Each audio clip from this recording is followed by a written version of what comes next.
Sin peros. Un momento de compartir, aprender y disfrutar. Espera lo inesperado con la licenciada Susana Rasinski.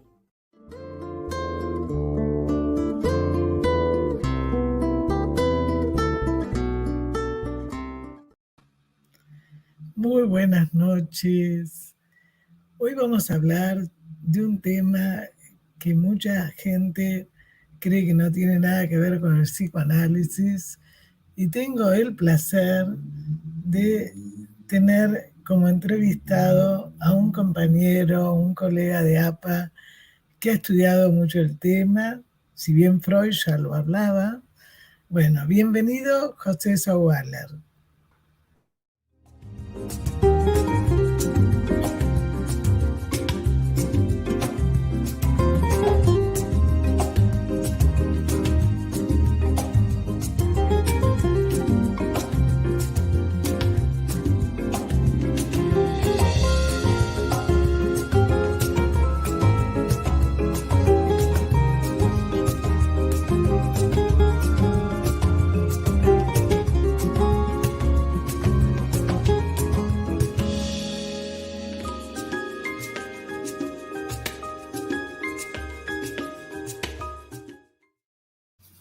Bueno, bienvenido José, gracias por estar. Al contrario, es un placer para mí y un honor la invitación.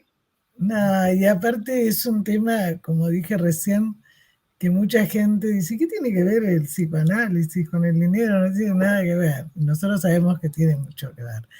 Pero vos has escrito, me parece, has investigado además lo que pasa en otras culturas, bueno, un poco qué significa, ¿no?, el dinero en la sociedad. Si uno se fija el motivo de sufrimiento de la gente y muchos motivos de consulta, basta con mirar las series de televisión, el dinero está en el centro de la problemática del hombre contemporáneo. Quiero decir, no es un tema alejado del psicoanálisis, sino es un motivo de consulta o de preocupación. Por otro lado, es a lo que dedicamos la mayor parte del tiempo. Uno trabaja y trabaja por dinero, trabajo implica cobro de dinero y uno dedica gran parte de la vida a trabajar, o sea, a ganar dinero o a gastar dinero. Así que el dinero está en el centro de la problemática del hombre contemporáneo, del hombre actual. Es así. Y por otro lado, hay que pensar que antes, el dinero fue inventado en el año 640, más o menos antes de Cristo. O sea, el dinero tiene unos 2600 años de invención. Pero antes existía una sociedad que vivía sin dinero. Sociedades que tenían otras lógicas y que funcionaban de otra manera.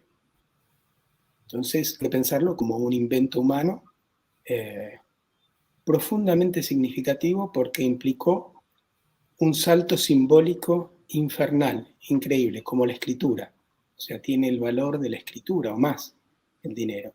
O sea, antes de su invención, no es que no existía intercambio entre los hombres, pero existían trueques o existían distintas maneras de mensurar los valores, pero no era dinero. En Lidia, que cerca de Grecia, Craso inventa el dinero en el 630, 640, lo que implica que hay una moneda, en realidad era una tablita, refrendada por el rey de Craso, que implicaba que todas las mercancías, todo podía ser reducido al dinero. O sea, yo necesitaba cambiar una vaca por 2 puercos, ya no necesitaba llevar la vaca o el puerco al mercado para intercambiar, sino con el dinero podía hacer una equivalencia simbólica, o sea, que implicó un cambio simbólico muy, muy importante en el humano. O sea, esto que Freud habla de un salto en la espiritualidad, el dinero implicó un salto en la espiritualidad, complejizó la manera de pensar profundamente. Sí. Está bien. No, pensaba, cuando vos vas a los mercados, me acordaba del mercado de Tabalo en Ecuador, como en otros mercados, ¿no? es común justamente llevar un porcino y cambiarlo por otra cosa, ¿no? Y las últimas veces que he ido, así, conozco bastante de latinoamericano, ya había otra cosa. Había algunos que hacían eso, pero ya hacían otras transacciones y después se trasladaba, no estoy hablando de hace mucho tiempo. Lo que ocurre, digamos, que esa simbolización en ausencia de usar el dinero, ¿qué es lo que nosotros vemos como grave? Cuando el dinero se utiliza como representante social, como un comodín en ausencia de los afectos. Yo compro, ¿no es cierto? Y no tengo lo otro. Y creo que con el dinero voy a sustituir. Porque lo que dice José es cómo empezó la invención del dinero, ¿no es cierto? Que es diferente a cuando se utiliza en ausencia de, negando lo que está pasando, ¿no? A ver, vos hablás de los afectos, de los sentimientos. A ver, el dinero es la representación de la ausencia, para decirlo de alguna manera. O sea, tengo el dinero, no tengo la cosa, o sea, doy el dinero y obtengo la cosa. Pero el dinero está impregnado de afectos. O sea, si uno piensa las envidias. Como deseo, decís vos, como deseo del motor humano, ¿no? De lo que Claro, mueve. a ver, es un representante del deseo humano. O sea, las sociedades se organizan de acuerdo a valores muy pequeños y eso organiza toda la sociedad. Supongamos, para entender Afganistán actualmente, es una sociedad teocrática, no la podemos pensar en la lógica del capitalismo. O sea, lo que organiza Afganistán es una religión. Uno la puede pensar de distintas maneras y qué sé yo. Los egipcios se organizaban en torno al culto de la muerte. Los aztecas en torno a lo sacrificial. El capitalismo occidental, digamos, a partir de, te diría, de que hubo la revolución industrial, se organiza en torno al dinero, las distintas etapas. A partir de ahí, el resto de la subcultura, sobre la cultura occidental, se organiza en torno a cómo obtener o cómo no obtener dinero. Y qué hacer con el dinero. O sea, es un significante que organiza el conjunto social. En ese sentido, está cargado de sentimientos y de afectos. Lo que pasa es que muchos de ellos son deleterios. Porque, a ver, si el psicoanálisis tiene algo que ver con la historia, con historizar a las personas o hacer una especie de arqueología de las personas, al estilo de cómo uno lo piensa el término de arqueología en Foucault, el dinero es, digamos, está en el centro de todo esto. Me perdí un poco, porque iba a decir, el dinero tuvo 3 etapas, igual que la sexualidad. Surgió en el 640, desaparece en el feudalismo o queda subsumido en el feudalismo y reaparece en 1400, 1300. Y la sexualidad es lo mismo, hay una sexualidad infantil, una etapa de latencia que fue el feudalismo y un resurgimiento de la sexualidad que es lo que en el que estamos viviendo actualmente. Hay muchas similitudes en sexualidad y dinero.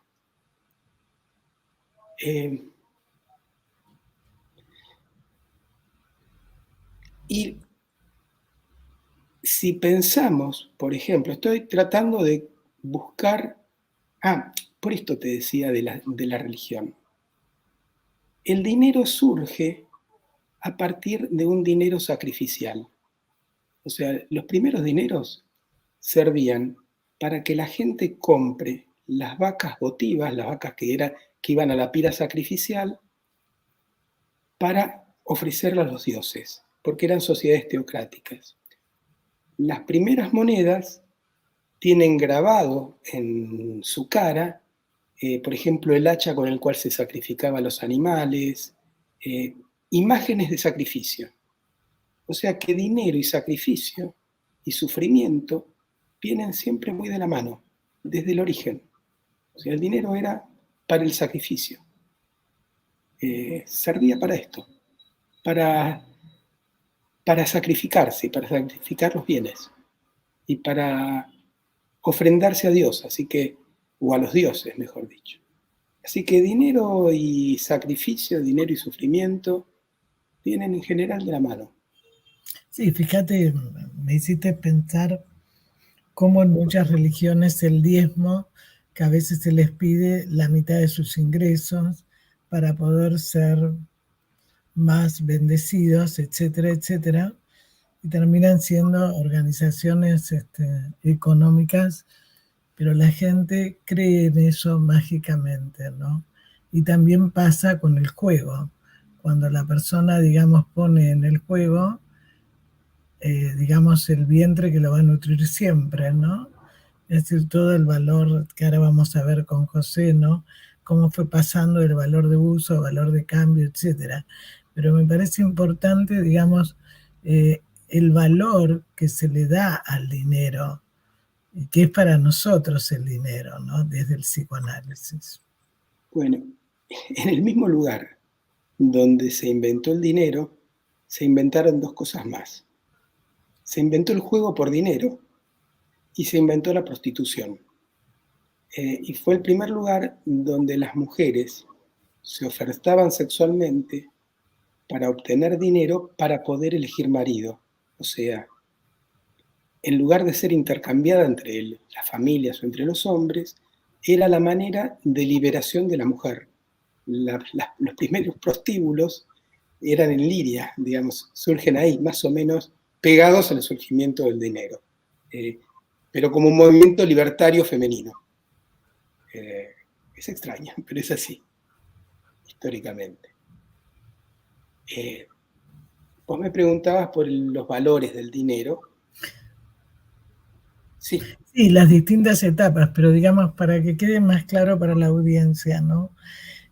Cuando vos decís que tiene una relación entre las etapas de la sexualidad y las etapas del dinero. Pero si tenemos en cuenta, como vos dijiste, que el dinero en este momento constituye, digamos, el motivo, el motor, digamos, de movimiento del ser humano, ¿qué sería para el psicoanálisis? Porque también es un motor lo que nosotros hacemos, ¿no? De descubrirse a la persona cómo es, qué le pasa y cómo puede sentirse mejor. Pero vos incluso en tu escrito hablás también de la moneda como comodín del deseo, ¿no? Pero a ver si queda un poco más claro. ¿Qué sería el dinero en la sociedad actual y el dinero para el psicoanálisis, desde el psicoanálisis, mejor dicho? El dinero en la sociedad actual es uno de los motores más importantes del movimiento, la búsqueda del dinero. Y el dinero para la sociedad actual y para cada uno de nosotros en general es inabarcable e incontable. Quiero decir, uno empieza y dice, bueno, quiero tener un poco de dinero para irme de vacaciones. Después dice, no me alcanza, ahora quiero tener también para comprarme un departamento de 2 ambientes. Bueno, 2 ambientes no alcanza, ahora quiero uno más grande. Bueno, ahora quiero cambiar el auto. O sea, hay una especie de búsqueda donde el dinero pasa a ser un representante del deseo que se hace inagotable. Entonces, no es que tener X cantidad de dinero agota la suma de dinero que uno desea tener. Por eso aparecen los hipermultimillonarios. Uno dice, ¿para qué siguen buscando dinero? Y el dinero pasa a ser el representante social del deseo. Eso es por un lado.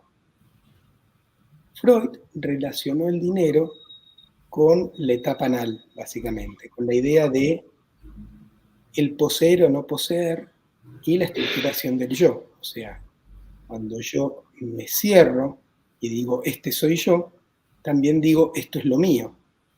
Retener y expulsar, ¿no? Claro, Cuando nosotros vemos que una persona no puede dejar dinero en la casa y todo lo que gana se lo lleva encima y la señora o quien esté con él o con ella, digamos, no tiene para nada, ¿no? O la persona que en un día gasta todo lo que ganó. O sea, las diferentes modalidades, ¿no? Que se pone en el dinero, ¿no? Totalmente. Pero yo creo, digamos, que más allá de los componentes anales del dinero, todas las pulsiones se juegan en el dinero de una manera particular, y el dinero, más que ser un contenido anal, como lo plantea Freud, creo que tiene que ver con la posición sadomasoquista, con lo sacrificial. O sea, este origen del dinero como origen sacrificial, hay una ceremonia que se llama potlatch. Lo usan los gitanos y lo usan algunos pueblos de Australia, quedó en algunos pueblos de la Amazonia también, y es una ceremonia donde se reúnen las familias y empiezan a destruir sus pertenencias. Gana el que destruye más pertenencias propias. O sea, queman su cosecha, queman sus casas. El que destruyó más su pertenencia propia es como una especie de competencia. Ese grupo familiar, esa tribu, luego la va a pasar terrible cuando llegue la falta de alimentos, o llegue el invierno, o lleguen las necesidades de lo acumulado. Entonces uno se pregunta, ¿por qué existe esta ceremonia? ¿Por qué esta idea? Y es que el dinero convoca sangre, es algo sacrificial, y tiene más que ver con las lógicas de sufrimiento y sadomasoquistas. Si uno mira a los pacientes y a nosotros mismos, todos sufrimos un poco por dinero. Nos alcanza, no nos alcanza, envidiamos, competimos, tenemos y nos comparamos, buscamos más, buscamos menos, de repente conseguimos el dinero y lo quemamos sin darnos cuenta y nos arrepentimos. Pensamiento en el consultorio, cuánto gana el analista, si le pago mucho, si le pago poco, cómo son los honorarios. Todo esto implica sufrimiento y relaciones entre dañar o ser dañado o a dañarse uno a sí mismo. Sí, hay un economista, Sucho Whisky, que es de Mar del Plata también, como yo. Yo era muy amiga de la hermana, ¿no? Él era más chico. Pero Sucho dice, siempre cuenta un cuento que a raíz de un taxista pero él dice, cuando alguien muere y le sobra la herencia, es como que algo repartió mal. Entonces comenta una historia de un señor que lleva a toda su familia a París, y eran muchos. Entonces uno de los hijos le dijo, papá, dice, te agradecemos mucho, todo lo que gastaste, pagaste vos todo. No, simplemente vas a cobrar menos de la herencia, le dijo, que te corresponde. Mira, si uno piensa, por eso digo, el dinero está en el centro de la problemática. Pensemos complejo de Edipo. Complejo de Edipo implica el deseo de, supongamos, hagamos al estilo del Para Ti o de las revistas de corazón, que es el complejo de Edipo, deseo de la madre y rivalidad con el padre, querer en el hombre, supongamos. LOL. Desde ya que es mucho más complejo, pero es apropiación de la mujer, y esto tiene que ver en la historia con la dote, o sea, se pagaba por las novias y se paga por las novias. Se sigue pagando. Sigue pagando. Todo Oriente, todo el Medio Oriente, la dote existe. Y implica asesinato del padre. Y asesinato del padre implica herencia. O sea, el nene que dice, cuando sea grande voy a quedarme con el auto de papá. Eso es herencia. O sea que dinero y deseo de muerte o deseo de asesinato o posesión del objeto de la mujer o viceversa está marcado por el dinero socialmente. O sea, Y los grandes pioles que se arman en la familia, las grandes peleas, cuando muere el progenitor por la herencia, es típica. Es casi, uno diría, es lo esperable. Es lo que se da. Parte de la problemática que vemos en los consultorios. Sí, sí. Sí, además, esto unido a algo que vos decís, ¿no? Cuando el dinero se convierte en un objeto fetiche que oculta la castración, ¿no? Sin lugar a dudas. O sea, esto es como billetera mata galán, quiero decir. El dinero se convierte en lo adorable, lo adorado, y oculta lo que, digamos, que yo soy un ser humano cualunque, común y corriente, que voy a tener el destino de todo ser humano. Soy esto. Soy un poco de materia orgánica, para decirlo de alguna manera. Y se juega en el dinero la idea de la inmortalidad.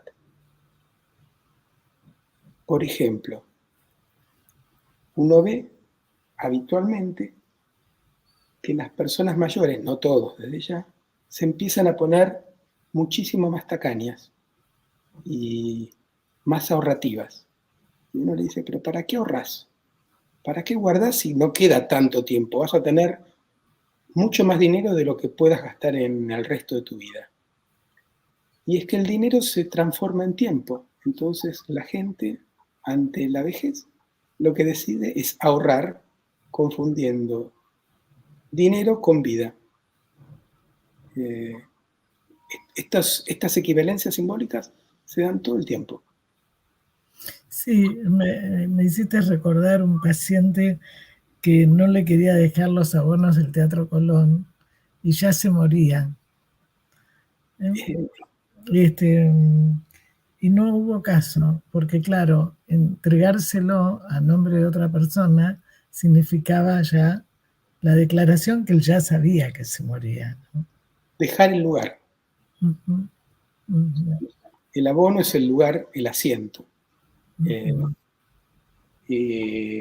Franklin dijo, time is money. Y en el capitalismo, dinero y tiempo es vida, están igualados, están como una relación simbólica muy intensa. Pero yo te decía, dinero, o sea, si uno no tiene dinero y no puede alimentar a sus hijos, o no puede vivir, o no puede, desde ya que va a sufrir. Pero aquel que tiene dinero también sufre por el dinero. O sea, tiene pensamientos donde si gasta, si no gasta, si guarda, si no guarda, si ahorra, si no ahorra, qué hace, qué no hace, se pelea, compara, rivaliza. O sea, el dinero trae una problemática de sufrimiento. Conlleva esto de lo sacrificial en sí, esta idea de el mercader de Venecia, el dinero está bañado en sangre. Esto pasa en el dinero, lleva el dinero en sí mismo. O sea que es un objeto psicoanalítico para estudiar. Sí, y por eso a mí me pareció interesante, ¿no? Tu mirada, porque tenemos varios representantes, no solo del poder político, sino también, digamos, esa necesidad de seguir teniendo, que no lo van a gastar nunca en vida, pero donde está unido el dinero a sentirse alguien, ¿no? Y donde esto, por supuesto, en muchos casos hemos visto nosotros en la clínica que lo llevan a la muerte, ¿no?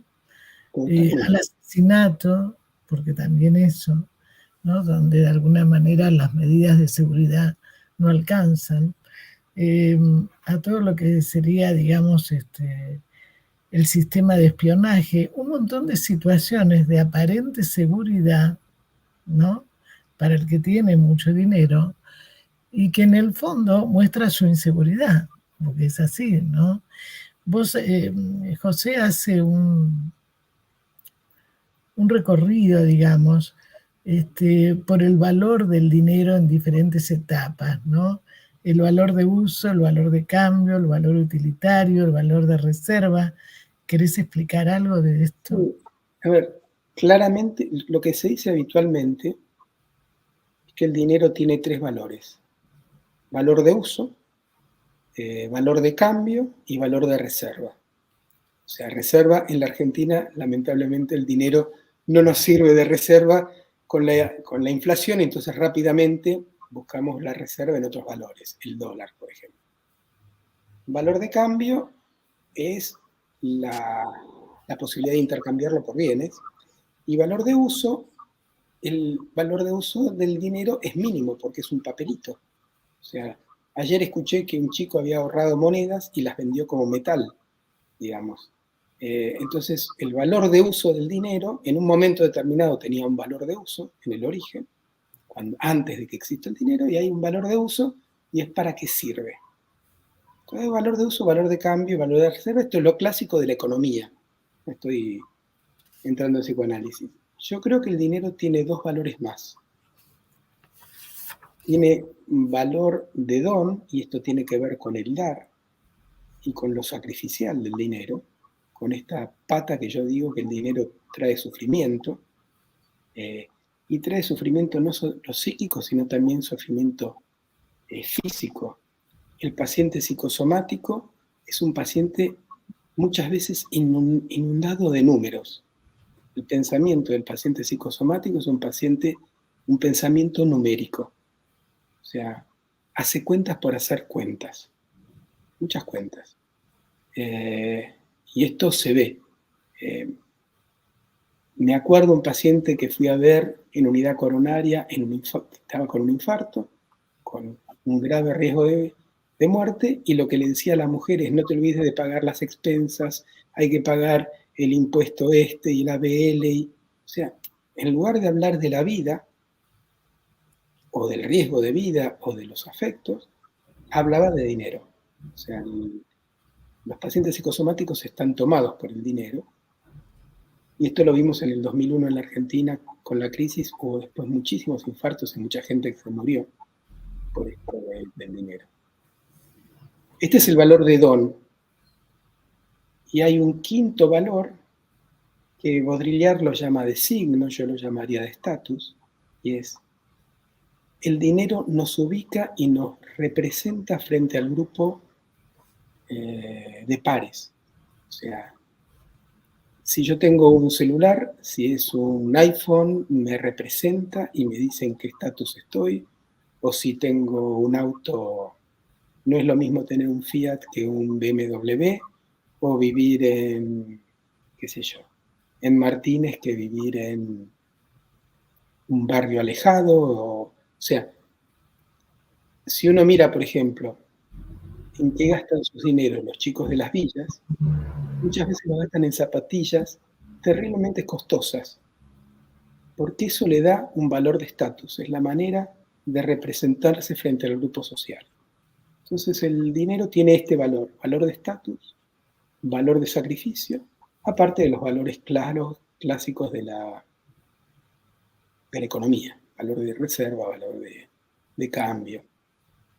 Y nosotros luchamos por estos dos valores, valor de don y valor de estatus. Pensémoslo, tal vez estoy hablando demasiado, pero pensémoslo en algo tan simple como un regalo de cumpleaños. Viene una fiesta de cumpleaños y uno regala, e indefectiblemente el que recibe el regalo piensa en el costo de ese regalo. Más aún, ahora en los casamientos no se regalan objetos, sino se regala dinero en los casamientos. Y se ve obligado en el cumpleaños de su amigo a regalar un valor equivalente. Hay como una idea de sacrificio, de regalo, de amor tramitado a través del dinero. Y lo que yo creo es que cada pulsión se representa en particular de una manera distinta en el dinero. Freud claramente trabajó la pulsión anal, y es el tener, el contener, la suciedad. El dinero es chancho, el dinero es sucio, el dinero es una porquería, y retener y dar. Pero uno lo puede pensar en las estructuras, por ejemplo, paranoides y psicopáticas, el dinero como arma para atacar al otro. O uno puede pensar en las estructuras más histéricas y el dinero como belleza o como cirugía, como objetos estéticamente impactantes. Sí, sí, que entran en la competencia, ¿no? En los cumpleaños de 15, ahora se sortea el implante de pechos en nenas de 15 años, sin ver qué pasa que no se desarrolla el pecho, ¿no? O sea, yo digo que son como prótesis que tapan lo que realmente pasa. El tema es cuando la persona, digamos, se maneja en todo así, porque digamos para nosotros, para el psicoanálisis, el dinero es un objeto erótico, es un objeto pulsional. El tema ¿cuál es? ¿Cómo se utiliza para todo? Porque vos bien decís recién y comparto, ¿no? Cuando vos decís dónde vivís, ya es como que generás una calificación, ¿no? O qué coche tenés, o a qué restaurante vas, si podés ir. Entonces, de repente eso clasifica, entre comillas, a la persona. Y la gente se angustia mucho cuando a lo mejor tiene que decir a dónde vive. Y yo he visto a veces colegas también que tendría que tener en cuenta un poco otros aspectos, pero sin embargo aparece también ese aspecto competitivo, ¿no? Sin lugar a dudas. Es así. Yo estaba escuchando hace un programa tuyo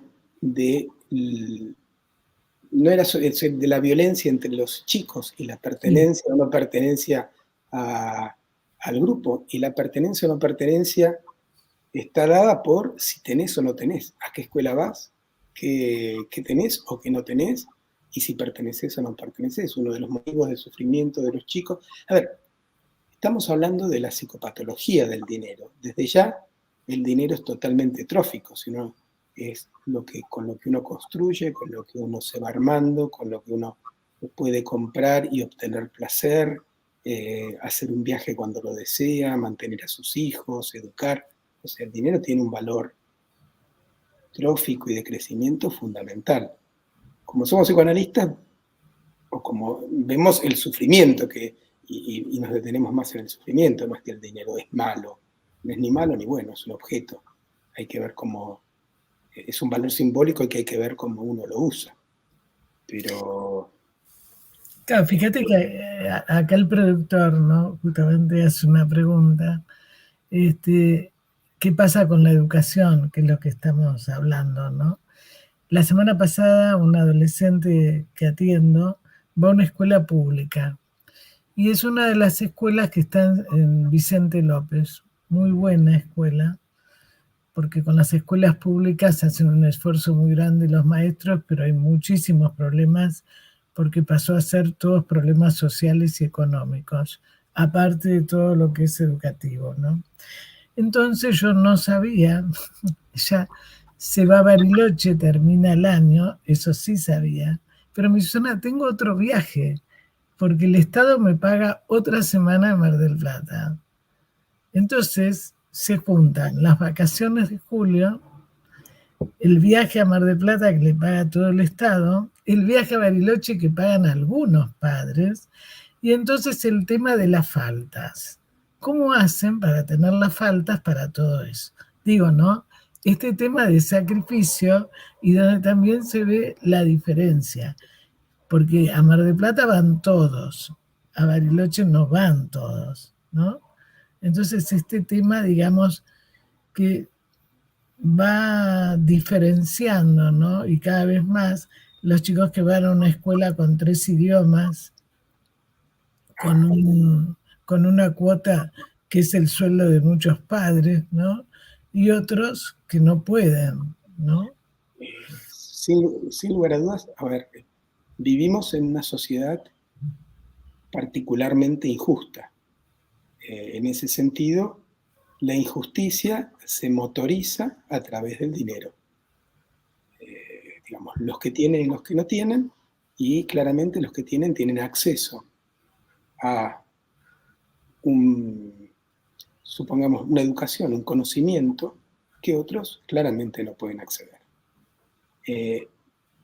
Esto es desde siempre, desde siempre en la lógica del capitalismo de los últimos, en la Argentina te diría los últimos 40, 50 años. Antes la escuela pública casi no existían las escuelas privadas, pero...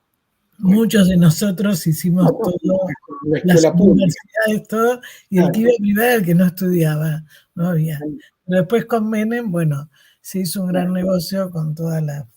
Se privatizó todo, pero bueno, ahí nos meteríamos en la discusión de la educación, y si la educación tiene que ser gratuita, tienen que pagarla, y quién la tiene que pagar, y cómo se paga. Yo creo que por ahí el productor se refiere más, porque esas cosas no las podemos manejar, sino cómo de alguna manera el valor, digamos, del dinero está dado por la educación, tanto de los padres, de la sociedad, como de las instituciones. O sea, a veces el otro día, por ejemplo, la sobrina de una nena con dos padres mal, que no cumplen la función de padres adecuada, iba con zapatillas rotas y una campera rota y hacía mucho frío. Entonces yo le dije que hablaran con la asistente social de la escuela para ver cómo podían cubrir, aunque sea eso, porque la nena le daba vergüenza frente a sus compañeros. Situaciones muy límites de desvalimiento.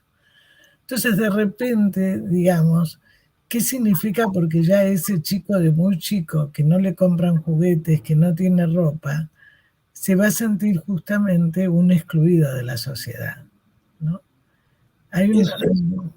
Esto pasa, vos sabés que en la India se llaman los excluidos, justamente los que nacen, viven y mueren en la calle como si fueran jaulas, ¿no? Y bueno, de alguna manera también en nuestro país, ¿no? O sea, los que no tienen acceso y que cómo se debería enseñar, ¿no? Es decir, porque esto empieza desde los padres, que aunque sea la comida que puedan hacerlo, pero que lo hagan con amor, que se comparta, ¿no? No darle pescado, sino cómo se pesca, ¿no?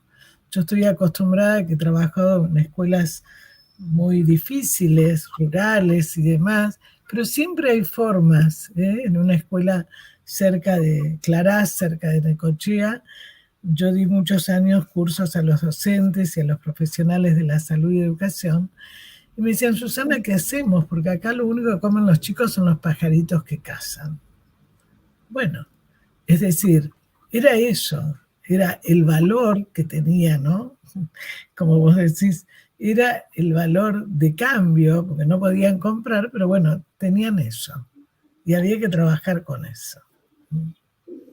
Lo que pasa, a ver, yo vuelvo al dinero como centro, y es, cuando yo digo que el dinero tiene un origen sacrificial, está marcado por sangre, por la sangre de los sacrificios, en el origen, sigue siendo un objeto marcado por la sangre y tiene una violencia.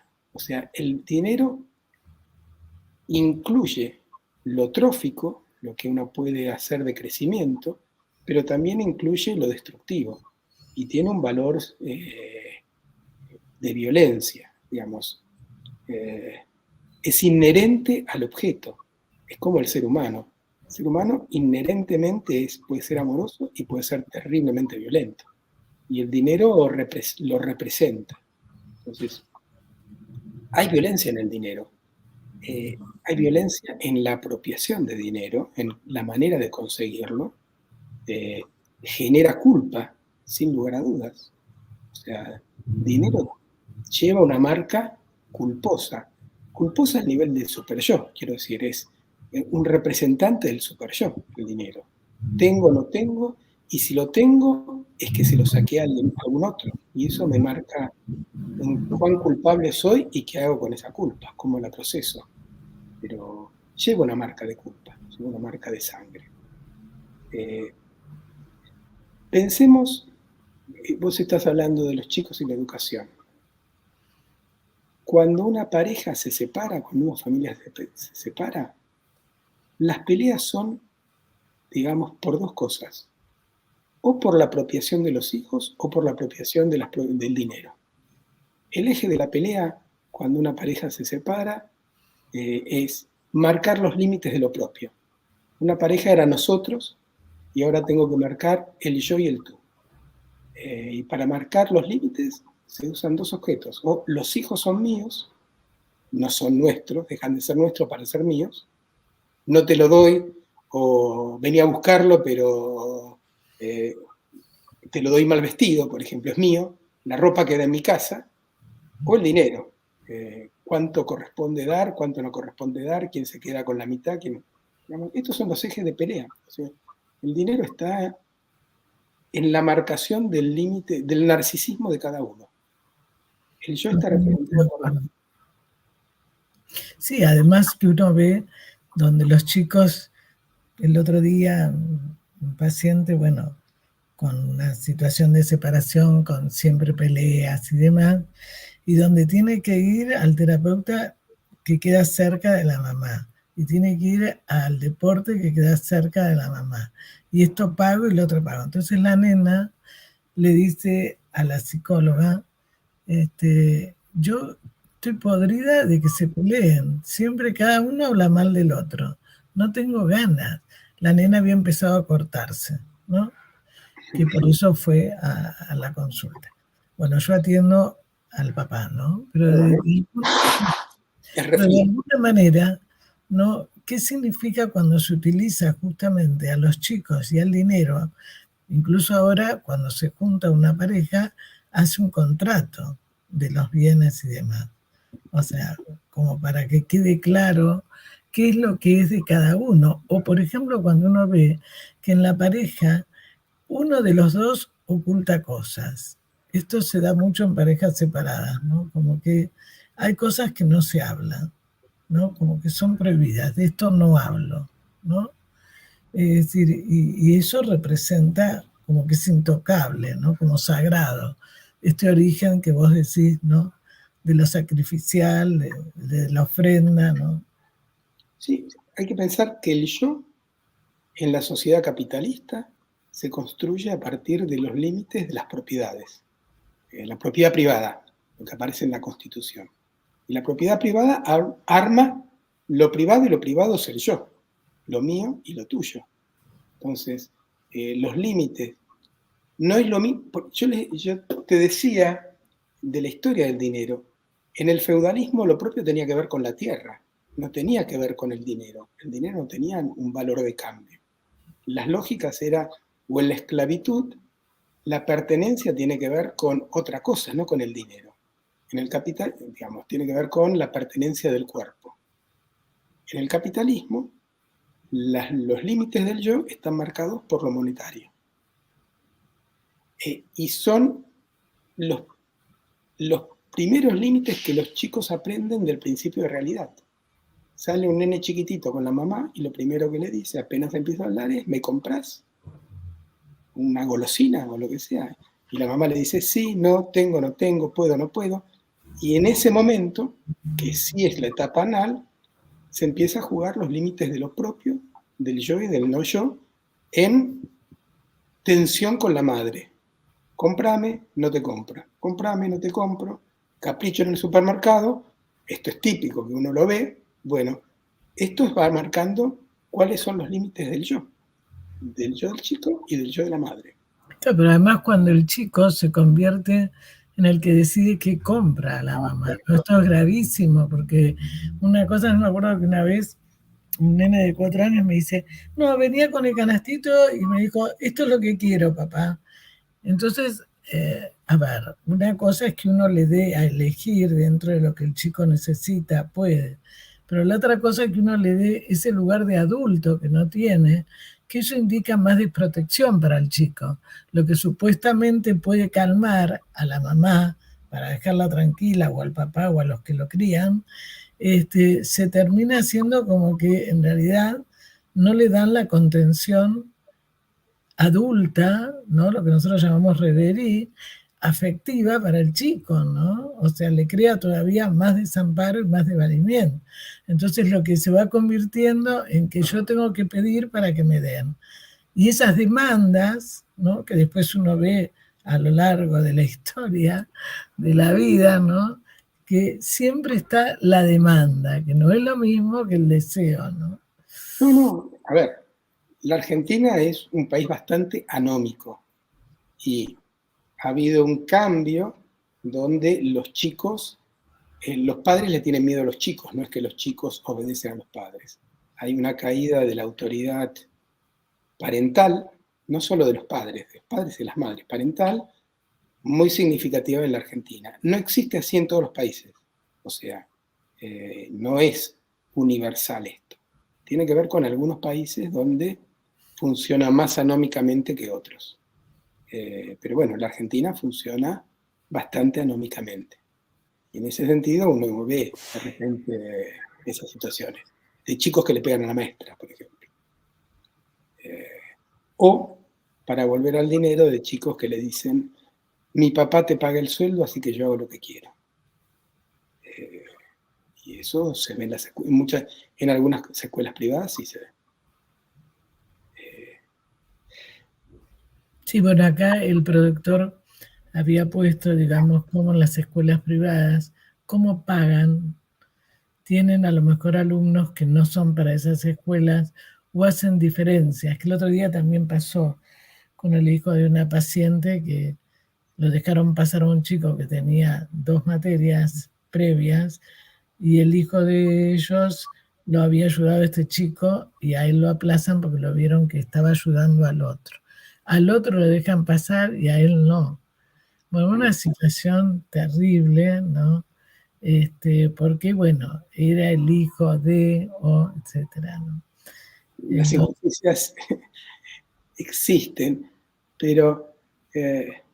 sí, pero no lo ayudan, además de ser perverso y no puede estar una persona a cargo de una institución educativa cuando le dijo yo le creo a los adultos y no a los chicos. Bueno, el tema cuál es, que ese chico que es supuestamente favorecido porque el padre paga, vuelvo a decir, ahí podemos llegar a hacer después una actitud delictiva en un futuro. Sí, a ver, te lo voy a proponer para pensar en el consultorio mismo. Y es,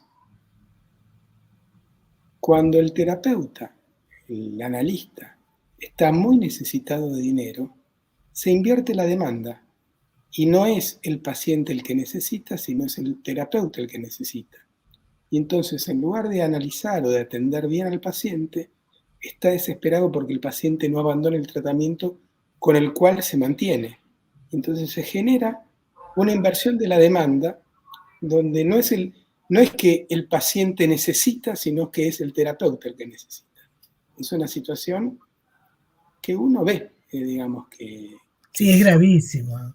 Pero pasa. Sí, claro que pasa. Pasa, la otra vez una paciente que llegó comentaba que su psicóloga anterior la había llamado porque tenía que pagar las facturas de servicios y necesitaba el dinero si no le podía adelantar la sesión, ¿no? Bueno. Sí.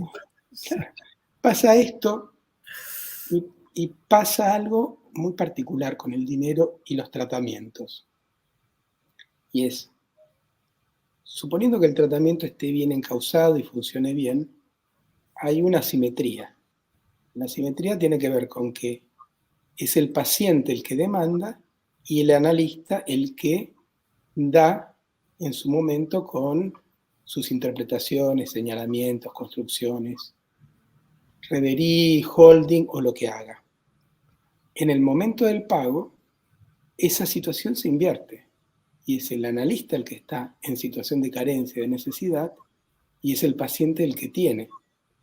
Y es el momento donde se paga la deuda analítica.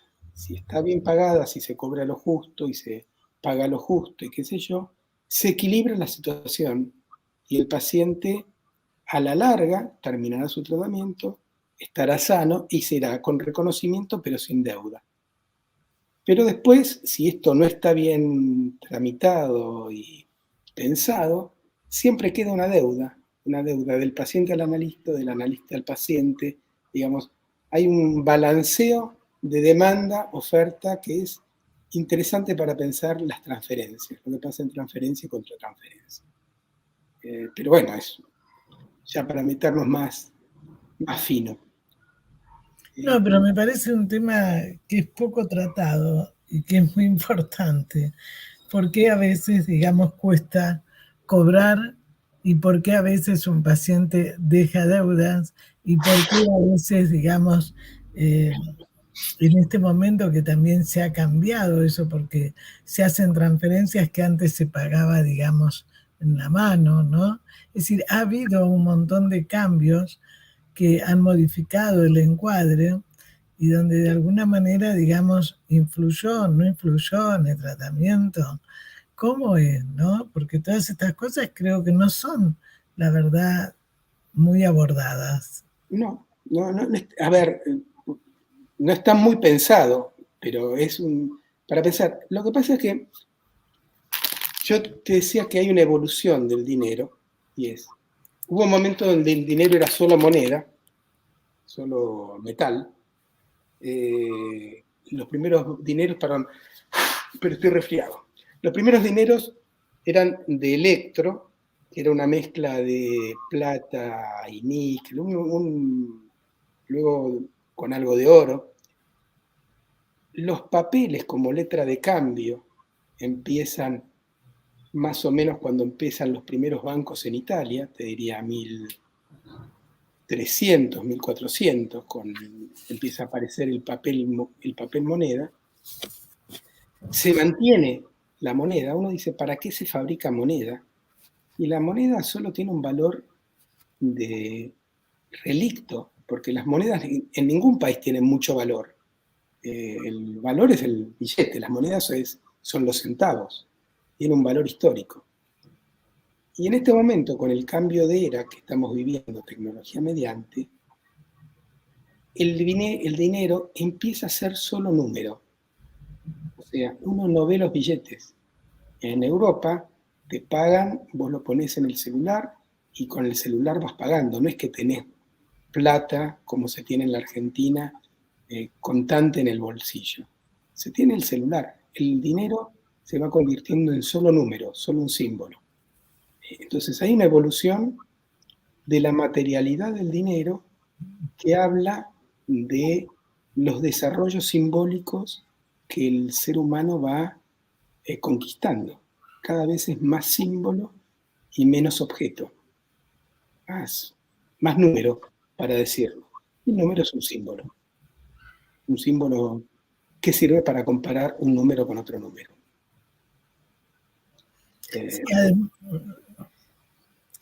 Porque además me quedé pensando, digamos, cómo se ha ido alterando en nuestro abordaje, ¿no?, con los pacientes, porque los que atendemos también pacientes del exterior y tenemos el problema de cómo cobrarles, ¿no? Entonces, no solamente nosotros, toda la gente que trabaja con el exterior, ¿no? Los chicos que trabajan con todo lo que es digital. Entonces, cómo a veces la sociedad impone ciertas normas que uno también se tiene que acomodar. Y cómo eso, digamos, si puede influir o no en la transferencia y en nuestro abordaje clínico, ¿no? Bueno, en la Argentina, porque estamos hablando de la Argentina, tenemos una gran historia de ver qué pasa con el dinero y qué pasa con las devaluaciones y con los cepos y con la posibilidad de transferir. Esto no suele suceder en otros países, pero en la Argentina, bueno, somos un país muy, muy particular. Lo que me gustaría sí señalar es que cada estructura psicopatológica tiene una relación particular con el dinero. O sea, para una estructura, para las lógicas más esquizoides, el tener dinero es ser, es una pregunta acerca del ser. Soy en tanto tengo. Para las estructuras más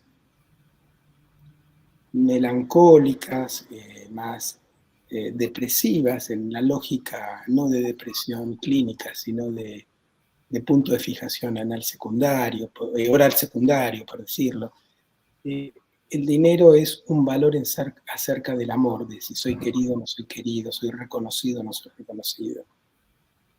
En las lógicas más psicopáticas y más paranoides es un valor de dominio, de destrucción. En las análisis más de control, en las fóbicas es un valor más de conquista del mundo, y en las estructuras más histéricas es de belleza, impacto estético, deslumbramiento. Entonces, y en las psicosomáticas diría es más número seco. Entonces, y todos tenemos un poco de todo. O sea, si sería así, estaríamos un poco más sanos. El problema es cuando nos quedamos con uno, ¿no? Cuando uno iba a la facultad, viste que te decían, vos empezabas a estudiar y te encontrabas un poco de esto, un poco de esto y un poco de lo otro, ¿no? Bueno, el tema es cómo, ¿no? O sea, cuando uno se queda anclado, ¿no es cierto?, en algo, congelado, es más complejo, ¿no? Sí, pero es como, todos tenemos múltiples cajas en la cabeza.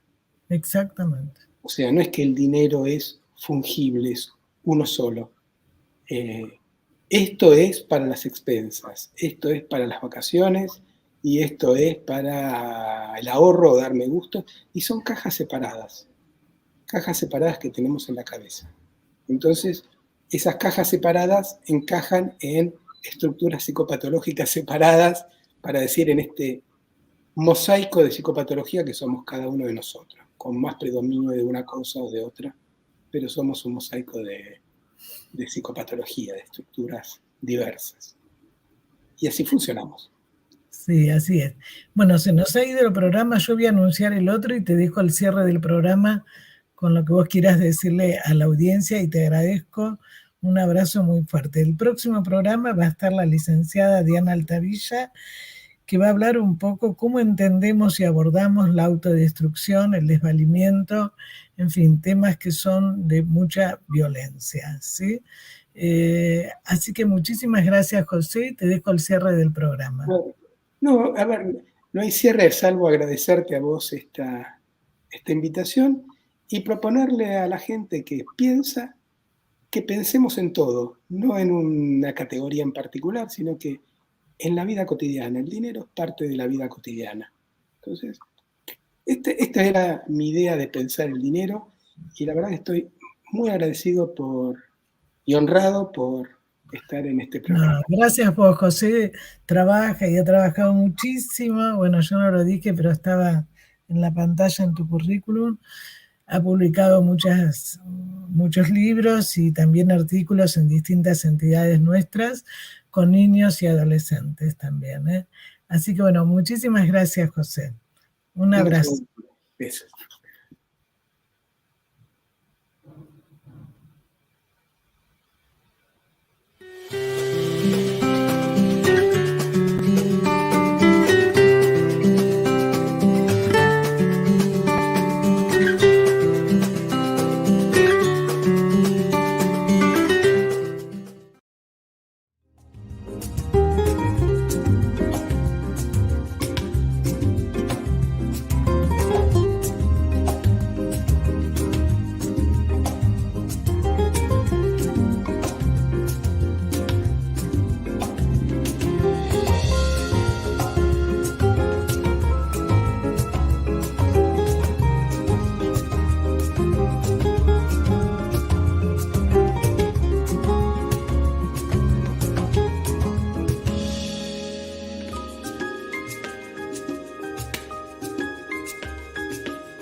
Sin peros. Un momento de compartir, aprender y disfrutar. Espera lo inesperado con la licenciada Susana Rasinski.